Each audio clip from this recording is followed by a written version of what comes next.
Hello, my dear students. Again, very welcome to all of you in your physics class. हम यहाँ पर बात कर रहे हैं SHM simple harmonic motion.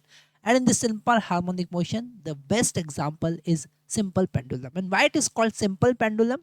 Pendulum is okay, but why it is simple pendulum? Because the displacement that we are giving is very small as compared to the length. So it approximate performing simple harmonic motion. वो approximate sim straight line पे move करता है, इसलिए उसको हम simple pendulum कहते हैं।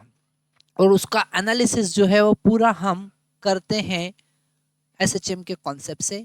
सारे एक्सप्रेशन हम फाइंड करते हैं, टाइम पीरियड फाइंड करते हैं। टाइम पीरियड हमने फाइंड किया था t is equal to 2π√L/g। फिर अलग अलग हमने केसेस देखे थे कि अगर उस सिंपल पेंडुलम को हमने ऐसे लिफ्ट में रखा जो वर्टिकल अपवर्ड है, तो टाइम पीरियड में क्या चेंजेस आता है। जी की जगह g+a होगा, टाइम पीरियड डिक्रीज होगा। ठीक है, अगर वो वर्टिकल डाउनवर्ड मूविंग लिफ्ट में हमने रखा है तो g में क्या चेंज होगा, g-a हो जाएगा, टाइम पीरियड इंक्रीज हो जाएगा। ओके, अगर हॉरिजॉन्टल मूविंग व्हीकल में रखा है, ए एक्सेलरेशन से जो मूव कर रहा है, तब क्या होगा। ये सारे केसेस हमने देखे हैं। हमने यहाँ पर जेई में आए हुए कुछ क्वेश्चंस भी देखे थे। एक क्वेश्चन हमने डिस्कस किया था जिसमें अगर हम ऐसे प्लैनेट पर उसको लेकर जा रहे हैं जहाँ पर उसका रेडियस और मास अर्थ के कंपैरिजन में चेंज हो रहा है, और फिर हम कैसे उसका acceleration due to gravity find करेंगे, और with the help of acceleration due to gravity how we will find the time period. So what how we can correlate the time period on the earth surface और on the planet surface. Okay, ये सारा चीज हमने देखा। इसके बाद हमने देखा था अगर हम उसको एंगुलर एनालिसिस की हेल्प से समझे तो भी टाइम पीरियड वही आता है। पर आज का जो टॉपिक है थोड़ा कुछ स्पेशल केस है जिसकी हम बात करेंगे। अगर अगर पेंडुलम का लेंथ बहुत बहुत बहुत बहुत बहुत बहुत बड़ा हो और अर्थ के रेडियस के कंपेरेबल हो जाए, तब टाइम पीरियड क्या होगा। क्योंकि वहां पर ग्रेविटेशनल एक्सेलरेशन जो है वो वर्टिकल डाउनवर्ड नहीं होगा, वो towards the centre of earth होगा। वही कॉन्सेप्ट आज हम समझने वाले हैं। तो आज का टॉपिक जो है वो है pendulum of large length but small amplitude. Okay, तो आज का टॉपिक क्या है। ऐसा पेंडुलम हमको देखना है जिसका लेंथ बहुत बड़ा है और एम्पलीट्यूड बहुत ही छोटा है। ठीक है, तो लार्ज, वेरी लार्ज मतलब कि comparable, length is comparable with radius of earth, comparable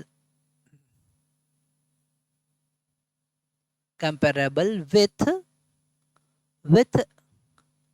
r radius of earth. अगर हम उसके कंपैरिजन का लेंथ ले ले तो आप टाइम पीरियड कैसे फाइंड करेंगे। उसके लिए हमने यहाँ पर हमारी स्क्रीन पर एक अर्थ बना लिया। ठीक है, अर्थ का रेडियस हम r कंसीडर कर रहे हैं और हम एक पेंडुलम कंसीडर कर रहे हैं। मान लेते हैं ये पेंडुलम है और यहाँ पॉइंट ऑफ सस्पेंशन इसके अबाउट वो ऐसे ऑसिलेट कर रहा है, इसका लेंथ l है। ठीक है, अभी अर्थ सरफेस पर ही है। डिस्प्लेसमेंट हम चूंकि हम डेराइव कर रहे हैं तो यहाँ पर डिस्प्लेसमेंट हम डिनोट तो बड़ा ही कर रहे हैं पर एक्चुअल में बहुत स्मॉल है।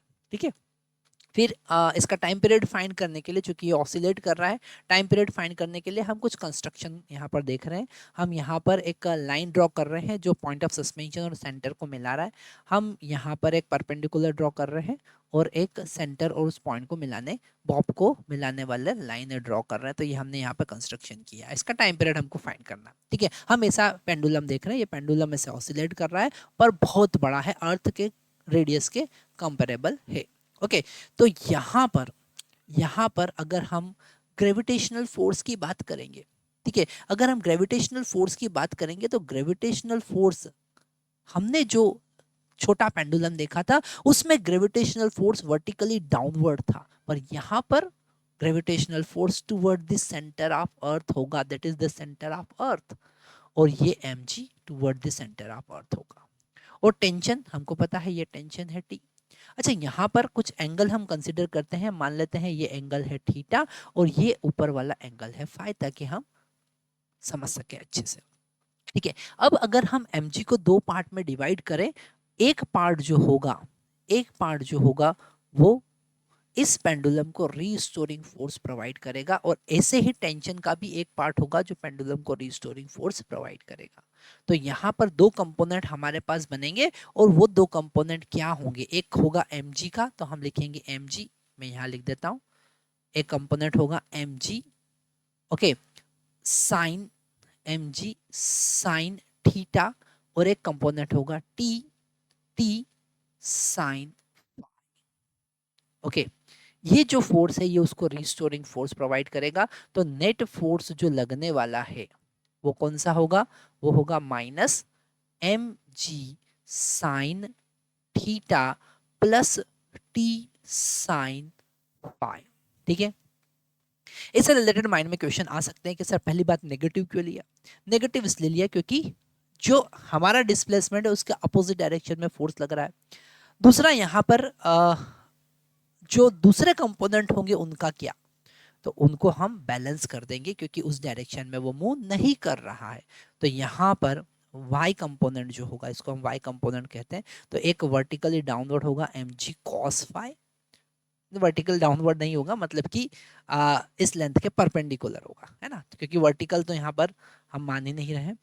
और एक इसको y डायरेक्शन हमने मान लिया, तो एक y डायरेक्शन डाउनवर्ड होगा, एक y डायरेक्शन अपवर्ड होगा, that is t cos theta, और सॉरी ये फाई होगा और ये थीटा होगा, है ना, क्योंकि हमने थीटा नीचे वाला एंगल कंसीडर किया। और इस डायरेक्शन में वर्टिकल सॉरी y डायरेक्शन में यहाँ पर ये डायरेक्शन y था, y डायरेक्शन में कोई डिस्प्लेसमेंट हम नहीं मान रहे हैं, तो यहाँ पर साइन t cos फाई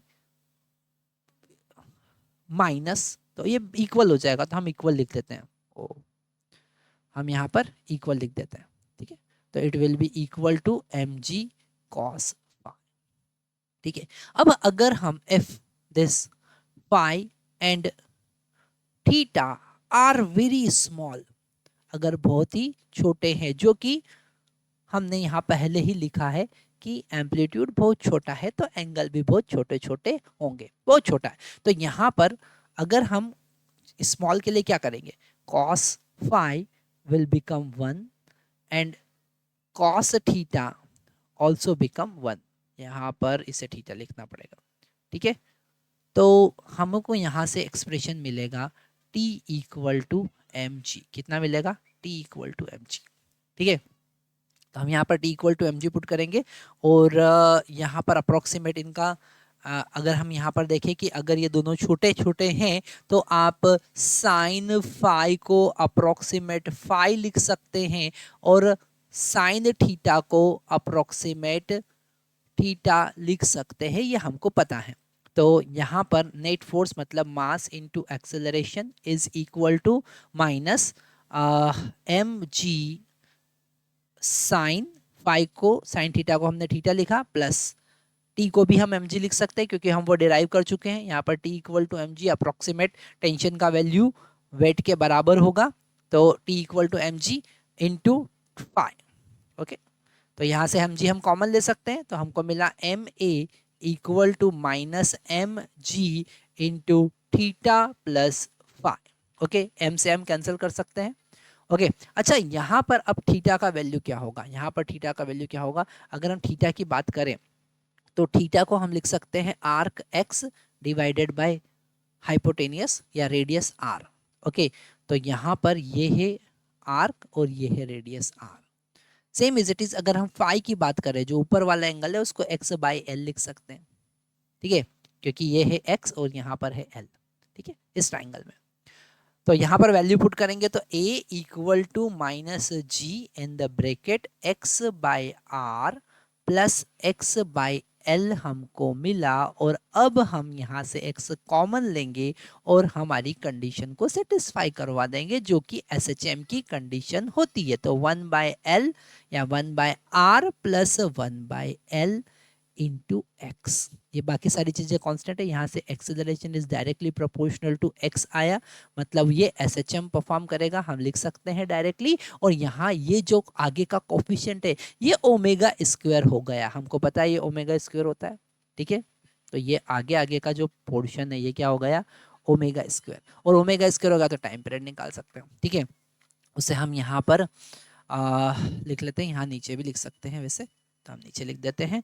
यहाँ पर जो ओमेगा स्क्वायर का वैल्यू आया वो आया g in the bracket l 1 divided by are plus 1 divided by L.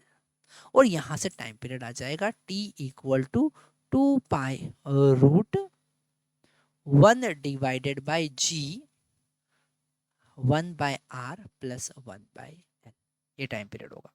तो ये फॉर्मूला आपको देख लेना है। यहाँ पर हमने एक स्पेशल केस देखा जिसमें अगर लेंथ है बहुत ज़्यादा तो टाइम पीरियड कैसे फाइंड करेंगे। ठीक है, इससे related question JEE Mains advance में बन सकते हैं। तो ये थोड़ा सा स्पेशल टॉपिक है जो स्पेशली हमने जेई मेंस एडवांस नीट के लिए लिया है। बोर्ड लेवल पे इस टाइप के क्वेश्चंस नहीं आते हैं, पर ये कॉन्सेप्ट हमको पता होना चाहिए। तो आज के लिए इतना ही। अगले लेक्चर में हम लेकर आने वाले हैं कुछ स्पेशल एग्जाम्पल, और हम नए नए एग्जाम्पल देखेंगे जिसमें हम बात करेंगे अगर हमारे पास एक यूट्यूब है जिसमें हमने वाटर फिल किया है और उसमें लिक्विड या वाटर जो है वो कैसे एसएचएम परफॉर्म करेगा। अगर हमारे पास में एक फ्लोटिंग बॉडी है उसको हमने वर्टिकली डिस्प्लेस किया तो वो एसएचएम कैसे परफॉर्म करेगा। इससे रिलेटेड और नए नए एग्जाम्पल हम देखेंगे। जैसे अगर हमारे पास में अर्थ है और अर्थ के डायमीटर के अलॉन्ग हमने एक टनल बना दिया और उसमें कोई बॉडी को हमने ड्रॉप कर दिया तो वो क्या करती है, एसएचएम परफॉर्म करती है। इससे रिलेटेड क्वेश्चन जेई में आए हुए हैं। तो ये सारे कॉन्सेप्ट हम देखने वाले हैं। जैसे हमने एक वायर से एक एक बॉडी को कनेक्ट किया और खींचा और छोड़ दिया तो वो भी क्या करेगा, बहुत स्मॉल एम्पलीट्यूड का एसएचएम परफॉर्म करेगा। तो वहां पे इलास्टिसिटी के कॉन्सेप्ट लगाना है, कैसे लगाएंगे, सब देखने वाले हैं। तो ये सारे वीडियो आपके लिए बहुत ज़्यादा इंपॉर्टेंट है, एक भी वीडियो मिस नहीं करेंगे तो डेफिनेटली एसएचएम आपका सबसे स्ट्रॉन्ग चैप्टर हो जाएगा।